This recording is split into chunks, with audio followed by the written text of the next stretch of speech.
बिलावल भुट्टो का 27 फरवरी को कराची से इस्लामाबाद तक मार्च का ऐलान। फॉरेन फंडिंग स्क्रूटनी रिपोर्ट के बाद वजीर आजम का इस्तीफा नागुज़ीर करार।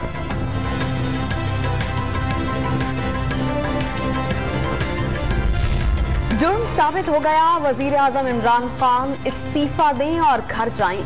मरियम नवाज ने नून लीग का मुतालबा कौम की आवाज करार दे दिया। कहा, फॉरेन फंडिंग केस की रिपोर्ट पर इलेक्शन कमीशन अपनी जिम्मेदारी निभाए। वजीर आजम इमरान खान का ऑपोजिशन को तहरीक अदम एतमाद का शौक पूरा करने का चैलेंज। अस्करी क़यादत से ताल्लुकात मिसाली करार दे दिए। करप्ट सियासतदानों के एहतसाब में नाकामी का एतराफ। आर्मी चीफ से तुर्की के deputy chief of general staff की मुलाकात। जनरल बाजवा ने तुर्की के साथ पाकिस्तान के ताल्लुकात अहम करार दे दिए।